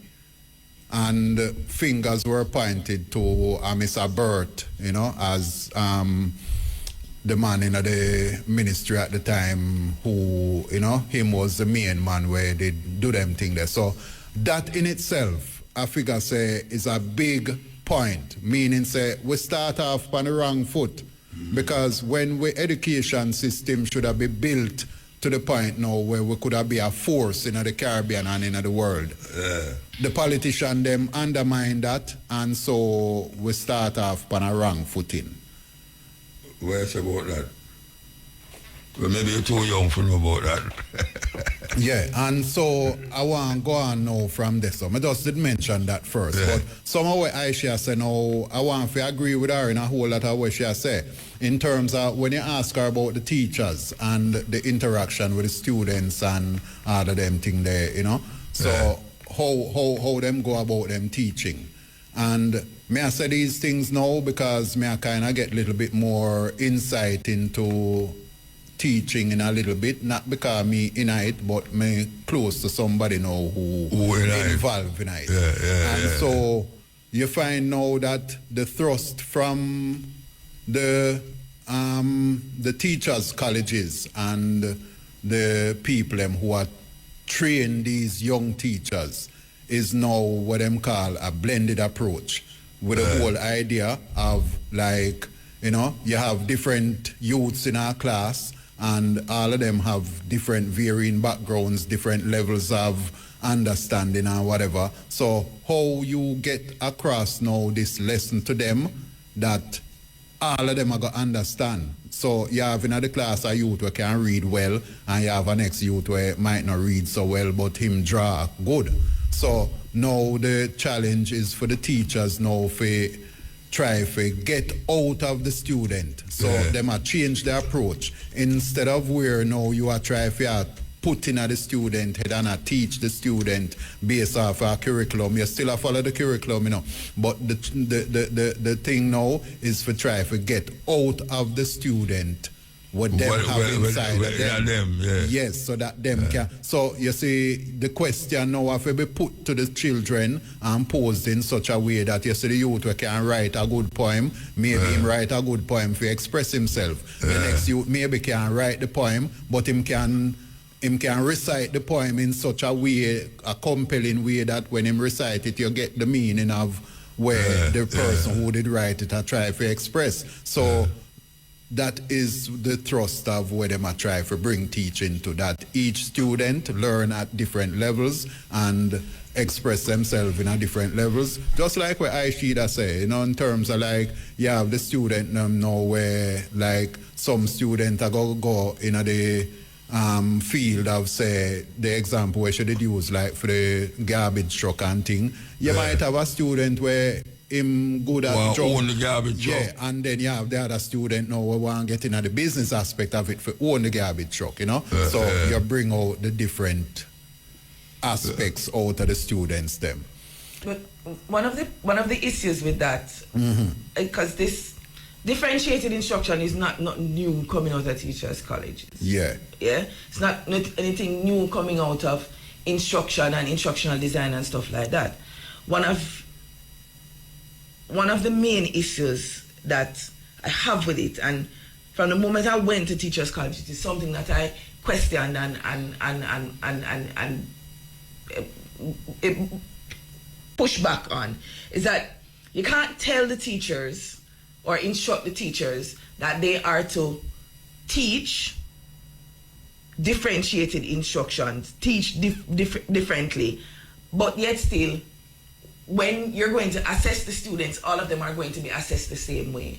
And what they call it is alternative methods of assessment. And the reality of the situation is that education system anywhere, there is not a great emphasis on testing in alternative ways. There's this meme that one standard picture that test. You will see where you're yes. gonna get a test, and the test is that you need to be able to climb the tree, and you have an elephant, you have a monkey, you have a fish in a bowl, right? And that is part of with the whole system thing. Systematically, you can't be saying that yes, we acknowledge that there are students who learn by doing and there are students who learn by this, but then if a teacher is trying to do alternative assessment, they're still being told that no, them can't do that. No, because the students still at the end of the day, the benchmark what they're going to use. In Jamaica is CXC. In England is GCSE. Them still are going to do the same exam. Yes? And yes, they do make facilitations for students who need extra time but who need a scribe or whatever. But like, you can't look on a student, an art student, for example, who doing a bio paper, and the instruction is to draw a skeleton. And when the student go draw the skeleton draw, labeled accurately and everything. But the child drew the skeleton in motion, like the skeleton was dancing. Right? So it never the same stiff one like that. I ever tell the picnic, say them have to do it over. Right? That whole aspect of it is like literally still a challenge. And the time also, when the Jamaican schools are, by and large, the students are over-assessed. Yeah? Like them get tests during class, them get tests thing there, them get tests in the middle of the term, them get tests at the end of the term, and it's not just that you're saying, okay, you're testing them as purely formative to see what they have learned to fix it. You literally don't have no time to fix it. You literally don't have no time to fix it as a whole. You have to put things in place to try for hope say them learn how to learn independently. That once them get this number grade, there's not much opportunity to change the grade within the same thing. Because at the end of the year, them will get a grade where say them GPA at 2 point odd, because at the beginning of the school year, them that go through war that go on, or them yard and them couldn't get for study, them couldn't get for come to school pan time, and them that fear duck out, or them that fear try to go from yard to yard, and so them grades in the first term there was like in the 20s. I know because them can't learn, but then that's going to affect whatever else them want to do. And nobody now going to ask what were the factors that caused the student to do that. Yeah, the teacher might ask, and the institution might ask. Maybe the guidance counselor, if the guidance counselor catch up on it, might ask, but society not gonna ask. Society not take into consideration. Very good point. Yes, man. And like inspector just come on my school, yeah, and because I'm responsible for the data down there, and we're looking at tracking the students in there. And literally, when you're looking on the set we graduate last year, 2024, them in the middle of the pandemic, the online class, now get figure class, now get figure school. And I think when the government is talking about how the pass rate drop, the national average pass rate drop, I think for maths must drop down to 16 or 18% or something like that.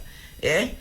I think, yeah, it's bad. But never say it no bad. Nobody at dispute said bad. But there's an underlying thing I go on. Them now push the part out there. You will hear them in some little corner say, oh, we need to what were the mitigating things that we did to combat the effects of the pandemic. But nothing practical was done. Them never build no extra spaces. Them never do no major pull out for students who didn't miss school because they never have no device. Oh, no Wi-Fi, no there, them yard. The whole social inequity. Nothing was done. But they just expect those children to drop back up and continue. Once you come back to school, to drop back and continue. And then you have people who are going to tell the people them say, oh, you can't do this, or oh, you never do that. But why? Why was that happening? I wonder if anybody out there wants to say something in this conversation. Because the program's so done, you know.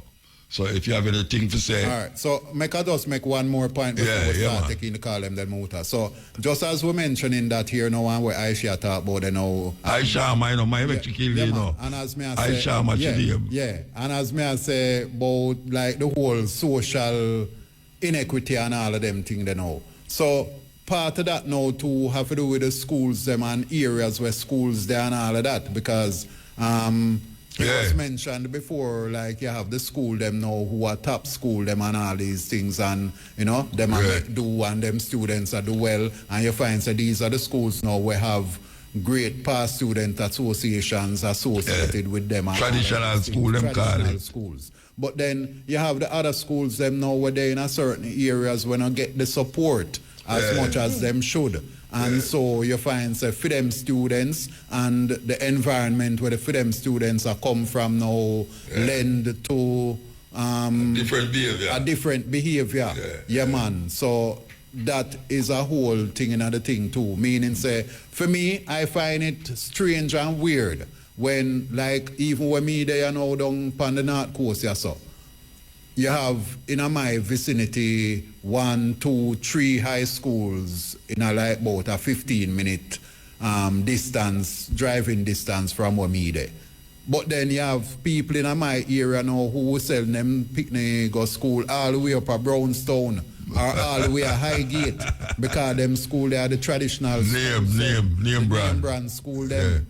You know, which is more than an hour away from where we live. Yeah, man. And I find I find that wrong. Meaning, say, students will go to school in the area where them live. You know? And so the government need to make sure, say, them student there, them school there, up to the point and up to the par and up to the level that parents now have to go through them inequity there. 3-4 bus fare for one picnic.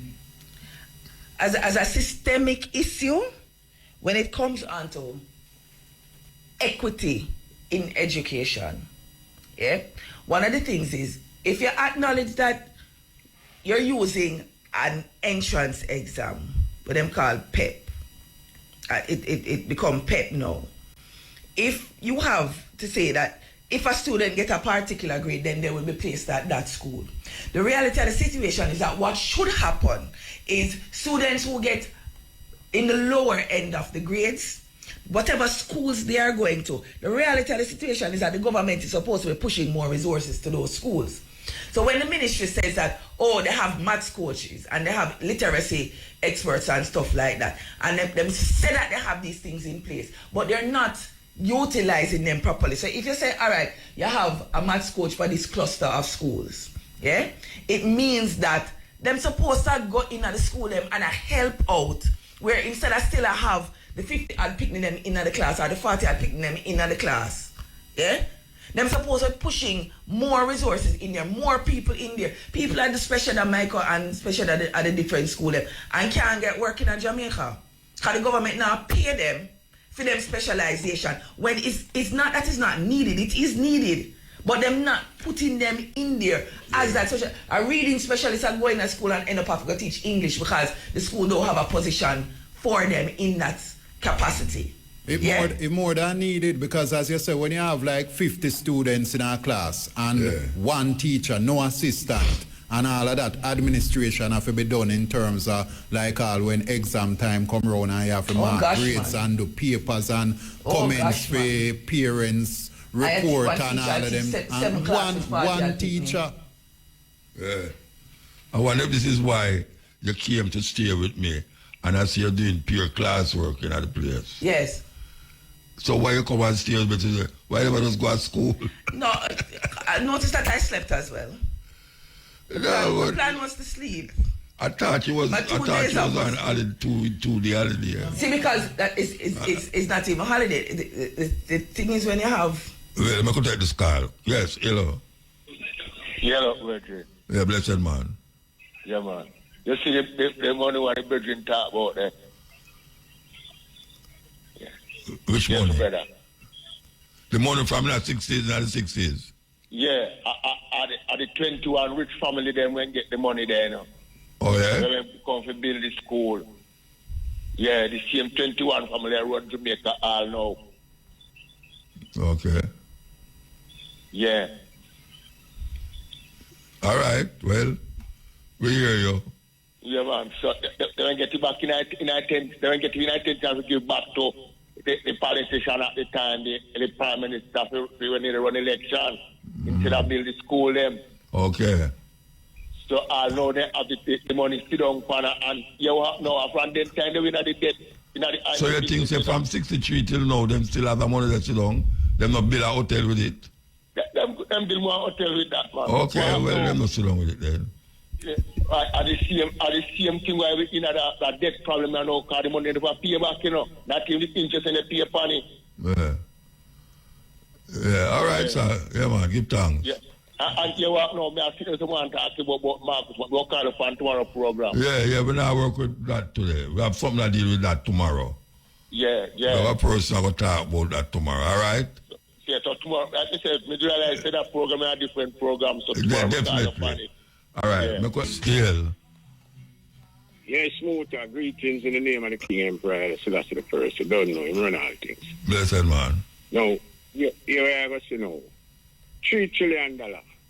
The doctor, where they are the Minister of Finance, the doctor, where they are the Minister of Education, upon the whole cost of the matter. Education is one of the most money we're missing. Health department money we're missing. That's out of the budget with them. No, gone, but it can't be. 3 trillion. Oh, yeah, 3 trillion. And that me I tell you, say. Yeah, man, and them say. No, and them say, them admit it. Then that me and tell you, so I go on, you know, see the people them to street, where I go on, them start put the things them together, the equation together, and so it work.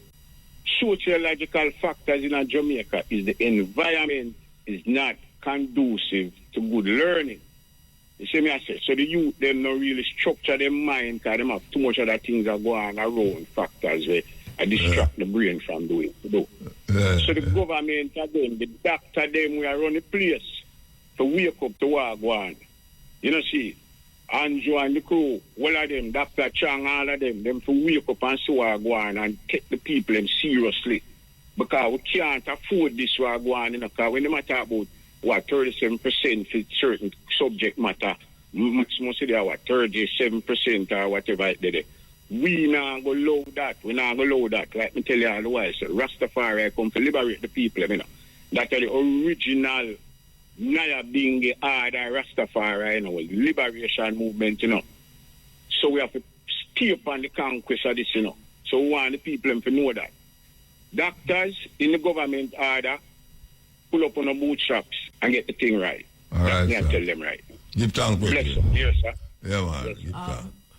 Yeah. One of the things that I've said it before, I have said it before, that in terms of taking accountability, politicians taking accountability, I feel like there's small things that can be done. Because most politicians don't use them salary. Yeah, because them get them little perks and traveling and them get them drive and all of these things.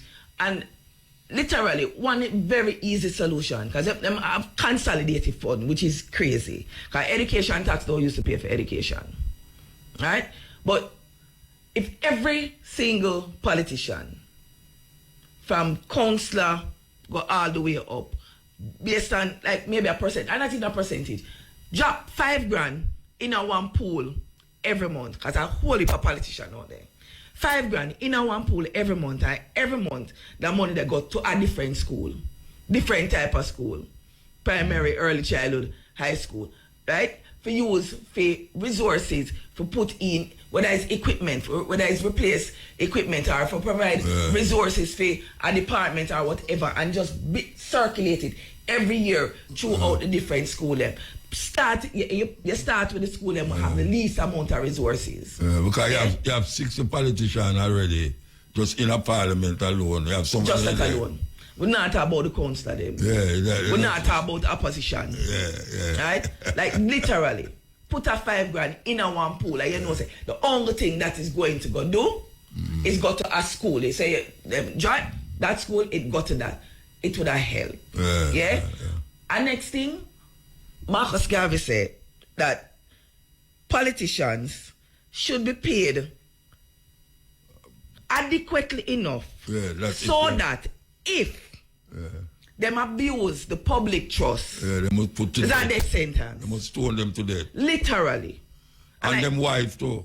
I'm literally feel like if them did, and that's if that was like a system where they get put in place, if them just listen to Marcus Garvey and put that system there in place, I feel like the whole thing would have so much better. Because the fact of the matter is, people who are got in there, not for serve the people, who for make sure that the people them all right. If those were the people who were going in there, the system would have did better. I'm not saying that people will go in there with the intention to, but it Me can't see how somebody can go in politics in Jamaica under the current system and don't get corrupt. According to one politician to our next one, them going there for full then cry.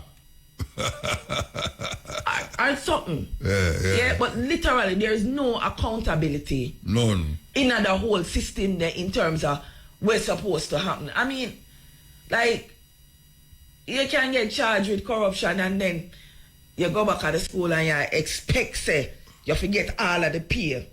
And them have to pay you. Like, some of them say them in what them call it house arrest, but them have all the things them where they did before them was teacher. It's a terrible thing. It's a terrible thing. But we know which part. Yes, EL. Yeah, Mota. Yeah, blessed man.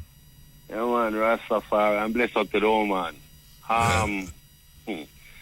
She name Aishama. Aishama. Our next politician say, there's a speech that say, power corrupt and absolute power. Power corrupt, absolutely. Yeah. To me, mates, we live in a very corrupt world. All right, you want to know, you can't take up the whole time, so you have to talk fast. 1 minute. All right, mates. I'm not that educated person, right? Yes, I get time among students in class. I'm a little girl, young, I go to basic school. And as me always, I talk already on program on this station where I go on basic school and you have a little girl. She's like stubborn. Nobody can really tell her what to do. And if you tell her what to do and you go like you want to go like you're tough, look at she's in she go like she's tougher than you. And the teacher give me a day in the class. Because I always tell them, I don't think I like how they approach the teachings to these children, right? And when I'm in the class, I look at everybody what they are doing, right? And me say, I give them something to do, and when I observe this little girl, how she behave, I go to her, and I never force her to do nothing. You know what I try to do? Reason with her. You know, as young as she is, and start to tell her some things like, you want people call you dunce? You go up and you can't read, and people call you say you can't read. No more reason with her and try to inspire her to want to learn. And that day the child do all her work. She do her work. And my little girl, I go to school, and when I teach her look for me, and they ask me, say, I tell her, I'm not a bright person. Since me get a one pick me and she have to go to school and me have to make sure she learn. Me make sure she me go learn. So, she teacher look for me and ask me, say, how will you do to your child make? She can't do her work the way she do her work. And I say to myself, but I hear you are teaching. Oh, you don't know if you deal with children. To make sure you get the best out of them. That's me never say it to the teacher, you know, but me say it to myself when she ask me that. Because the point is, me I go look on who in front of me, like how me are the elder one then. And me supposed to can look on what they are doing and analyze them situation and know how to approach each student. So if you give me a class with 20 picnic, right, I can analyze everybody. Those who say I do them work well enough, because probably them have a parents that help them at home. You have some parents now help them pick their home.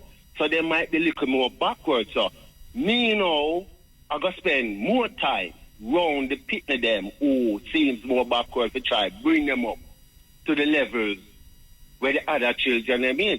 I think the approach of education is not proper in Jamaica, probably out in the world too.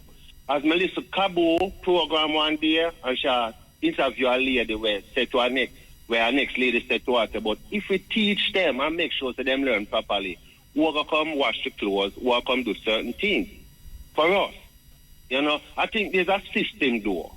We definitely don't want us to be at the levels of education so that we can be like servants. Slaves, you know, something just not right, you know. All right, I agree, anyway, but I just want to respond to what you said in a nutshell. So all of those things that you're saying, consider this, that you have a teacher, a human being who probably have 1, 2, 3 or however many children at home, not getting paid enough, have 40 or 30 odd students in that class dealing with on a regular basis. When children just meet you, they behave a particular way. After them get used to you, there's a different side of them that you will see. Because I've heard people say, soldier people say, oh, them just want somebody come in front of them and discipline them. And man come in front of them and off a runway, like the big army captain or whatever, off a runway, yeah? And I agree with you in that the system need to sort out, that the approach to teaching needs to be addressed, but there's a holistic aspect of it that people want to look at and say, oh, is the teacher not dealing with the students properly, yeah? But you have to consider that as a human being, there are lots of other factors. The teacher probably not have enough resources to be able to do that differentiation there. Yeah? The teacher have to be creative. And it's hard for creative when the school every single year, ministry and administration are drop on whole heap of other tasks. We have to do up. I mean, like when I was in England, yeah, I literally did not have to write any lesson plans, because they had the resource that was there that you needed to go in. You make amendments to it to suit the students that you have. But it's a matter of fixing it up to address that, as opposed to having to create everything from scratch. And that is another aspect of it. All of the administrative work. In England, literally, register is just, you go up on the computer way in front of you and you take the register here, teacher have to take register, then them have to go go in a one book and write up the numbers in there. Then them have to put it on one computer system, even though them say computer, but ministry still want book and pen and paper information in there. That there's contradictory stuff slamming the teachers left, right, and center. And at the same time, you're expected to mark 40 odd book with 5, 6, 7, 8 different subjects. If a primary school is there, in a high school, it is you have 6, 7, 8 classes where you have 40 odd students to do. You have to set exam, you have to set assessment, you have to set tests, you have to mark them, you have to report on them. And so all of those things need to be addressed within the system. Has to be addressed. Yeah, man. Apart from addressing and helping the teachers, one teacher, to understand how to do the things and how to make life a little easier, so them to drop down and dead on the job. Sure. And all right. Me there school and me talk to teacher about everybody it, think them can teach until, but them now go in our classroom and stand up in front of the 40 and picking them. Yeah. Me talk to teacher them about these things, you know. When my little girl go especially primary school. She just started high school now, right? And them say is what them gives them to do, cause me observe what is happening and me say, why am I not approaching it this way? And them say, but away the other one, them, the Ministry of Education give us to do, and we have to do what them say. You know? And me say, but some approach just now make no sense, but I always say to myself, all right, the teacher them more grown up and have more experience, so why are they not come together, reason amongst themselves and bring it with a force to those above them? Because in the end, if things not go right, the children are going to feel it the most, because they are the most delicate and inexperienced one. You know, so I feel like the grown-up need faith. Me, so all bad things are going on still. Sometimes I sit down, I not know if to stay, you know, cause Ministry conducts consultations on regular basis. And what generally tends to happen is that they take these things, put them into a report. Some consultants say, this is my report, this is what I say. And then say, okay, we're going to put this into place. Based on what the teacher them experience, tell them. Teacher don't get compensated, but consultant get paid how much millions of dollars to get information from the teacher them. Yeah? All right. So all of those things. And again, I'm not say it not for fix. I'm not say it can't fix. I'm saying the system is set like that. And as I said, the experienced teacher them The experienced teacher, them have to take care of them family and them cut and gone for it. All right, Bridget, give thanks, yeah? Yes, sir. Mankind have great history, you know, where we can look back on, you know, and learn. But something happened with something about mankind is like instead of them improve, it's like them are regress. Them are regress. You know? Yeah. All right. Yeah, wrap and move. Give thanks, yeah? All right. Yeah, this is the cutting edge, different vibes. You know, we talk to an international teacher here, I must say, and also one who has traveled a few continents, and we give thanks. So she come back to Jamaica too, after sojourning out there, and realize, you know, we're no better than yard. We should not really go nowhere yet still, because she don't start to teach in Africa yet. Like Ghana, where she go. Which time you go to Ghana? One time you go to Ghana. South Africa. And you know go Brazil yet neither. Yeah. You go Brazil? You go Brazil? Go teach? Oh, you need to teach? No, you go to Brazil with me. You know go Brazil to teach. Yes, EL. Yeah, blessed. Blessed man. Yeah, man. You see, you are Muta with the teaching thing there. You see, the environment of the youth them there that affect still, but at the same time, you see, if the man them they build the school them, because watch me, Trinidad build them school, you know. All of the Barbados build them school, because the whole of the Caribbean island them get the money to build them school, you know. And Jamaica for build over 200 school, and them going to build 51. Them build all, them say 51, and when one of the when them do the audit time, it's a open land. It's a open land school of address and it's a open land. Then no school no build. You see it, so it's just a show, you know, from them time there. Any of them school that it build, you wouldn't find 50 people in a one class, and you wouldn't find the shift business after coming in. Yeah, you understand? The shift business will come in at Jamaica, you know, because when you look when a teacher teach 50 people, you know, and the whole of them not on the same level, you know, is a dangerous thing, you know. See? Yeah. So, you know, when you look all the way back star, them politicians, you know, them slope Jamaica, you know, slope Jamaica, and now them get a chance to start up Jamaica on a level where write a good constitution where we can hold them accountable, that them are that from them no want deal with that neither. You understand? So we have to wonder where Jamaica go. You understand? It's like I just back where Jamaica go through them politicians. You see? But we have to just show the youth them, and the youth them phone enough, phone powerful enough. You know say we know man we all learn language off a phone. Yeah, well, you have apps to teach you it. You have apps to teach you language. You have AI where repeat the word to you and I correct you and all them something there.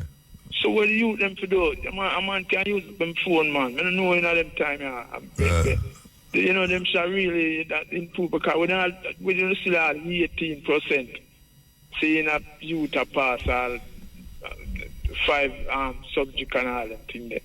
You know, it really gone low motor. Yeah. You know? It really gone low. All right, you know? So keep on. Are you that time of the soda? Yeah, man, you know, you ever say it, man. Yeah, big. One out of two.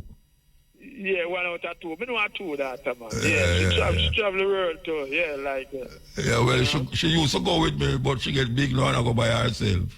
And I go by herself, yeah. You know? Yeah, man, really bless up, you know, because watch me. You see, human rights on the whole level, because to me, it's a man with human rights. It's a man with enough country in South America and me going, seeing card, you know, I saw me get fit, deal with all the language thing there. Okay, you know? okay. So, all right. you know, but anyway, Yeah, man. Bless her up, man. Yeah, man. Give thanks, man. She hear you, man. She hear you. Irie. Yeah, man. Bless her. Yeah. Yeah. Yeah. Yes, Muta. Hello. Blessed, man. Yeah, man. Yeah. Listen. Even before our teacher, Marcus Garvey Jr., was the 7th President General of the UNI and ACN in 1992. From in the 1960s, he and his mother, another Pan-Africanist, have always said that the only thing acceptable to Pan-Africanists for Marcus Garvey is exoneration. Because no, hold on. We got to talk to our guests inside of the studio about education, you know. What you going to talk about now is what we're going to talk about tomorrow. You did that hear what we're talk about? A bit about education. Yeah, we're going to talk about education. And because we don't really want to talk about what we're going to talk about tomorrow. All right, well, hear this. Listen to me. I'm going to mention something about education then, right? Because I heard a bit of that. I'm just saying exoneration and not pardon, because pardon means he was guilty and he was innocent. Yeah, we know that. With respect to education, yeah. My parents were head teachers. And because of that, I have known that it is most important that the number of students per teacher is absolutely important, and having 40 or 50 in a class is very, very bad in terms of ridiculous. Yes. In fact, the very most I would say that a class should have, the very most should be 30. The very most. That don't sound too much to you still. What's that? That don't sound too much to you still. No, you notice I said the very most. Yeah. So really and truly, we're talking like, say, between 20 and 25. You understand? Wait, hold on. Waiting about that. Shama. Yeah, that's what the ministry says as well, that the student should have 30. The student to teacher ratio should be 25-1. So when you think about it, which is what I just. No. She say you are still where the system say. No, but yeah, that is a reasonable number. I mean, that's a reasonable based number. On Exactly. what you can reasonably expect one person in a room to deal with when you're supposed to be teaching. So that's 25-1 is a reasonable thing. Yeah. All right. Yes. Which is what I said based on the fact of, as I told my parents being head teachers for years, so I know that type of thing and the schools. And even with Marcus Garvey Jr., my physics teacher and others at Kingston Technical, Campion College, etc., is that kind of ratio. It was roughly. We never have 50 school students in one class. No, at all. Yeah, precisely. That's what I just said. Yeah, so like madness. We exactly. You know what I mean? It's madness. You know what I mean? It's really dumbing down, and this is the kind of thing that the government in Jamaica is supposed to be dealing with properly, instead of dealing with other matters that are not advancing the country. Because as we know, the youths are the future of any country. And if the youths are not catered for educationally, then the society will retrogress and not progress. Yeah. You know? Those are the real issues that must be dealt with. And talking about education too. And this is why we need, as you and I and others have said, to have, like, say, the philosophy and opinions of Marcus Garvey in the school system and the syllabus also. You know? That is part of it, to give the children in the school a proper understanding or overstanding of our first national hero and that type of thing, you know. That is very, very very, very important, you know, you see, and thing. All right. Sir. And Muta, remember, next year is going to make the 130th anniversary of Kingston Technical High School, you know. Okay. Which was founded in 1896, the very year that Emperor Menelik II of Ethiopia and his army defeated the Italians at the Battle of Adwa in March. You know what I mean? So we have to contribute. And I like the Scotty where you play Kingston Technical Man again, where you play just before the heartbreak. Loa? Come back. See, that... Scotty. Yeah, man. Yeah. Man. Kingston Technical. Technical man. David Scott from Westmoreland. All right, sir. You know? Yeah, man. Give time. All right. So, keep on keeping on. Man, must have the exoneration. No part. Yeah. Yeah. Hello, good night. Yeah, good night. No one could have talked to the teacher specifically. Yeah, man. Shall listen, man. Oh, yeah. Yeah, more ask her, what do you think about the migration of teachers? How it affected the children? And if you was the Minister of Education, what would you do to alleviate that problem? Okay. So, when it comes to the actual leaving part of it, one of the main reasons that one of the push factors for any sort of migration is quality of life and remuneration. Yeah? One of the things that I've always spoken about when it comes down to remuneration packages for teachers, which is not discussed enough in the public space, is that the majority of the times when the JTA comes to teachers and says, okay, we're going to do contract negotiation, what are the things that you want us to negotiate for? Them usually preface it with say, remember, say the government not have no money. And when all teachers understand, say, no government not have no money. Right? They never have money. And worldwide, it's an issue in terms of teachers moving out. So part of the reason there are spaces for teachers to go into is that teachers are leaving those spaces there. Yeah. In terms of Jamaica, Jamaica has a very strong nationalistic pride, people who are here. And there are a lot of teachers who would stay if it did make sense. And especially men, when you think about for men, as much as I must say Jamaica tends to be a female-headed household, but you have the men who are there also, because you tell a man, say, he's supposed to take care of his family. And you tell him, say, you want male role models in the schools to be there for the male students them. But the pay what them I get is ridiculous and crazy. All right. So you don't have no money for give them. So it's a little bit of money I will give them. The increase are crazy. Increase in a salary cannot be less than inflation rate. And like literally whenever them do that, them split it up so that literally that is what happens.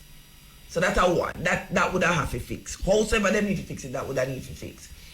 The other thing is those other things like housing and vehicle concession and stuff like the things that people in a Jamaican society say that's what they're going after. These things need to be put in place.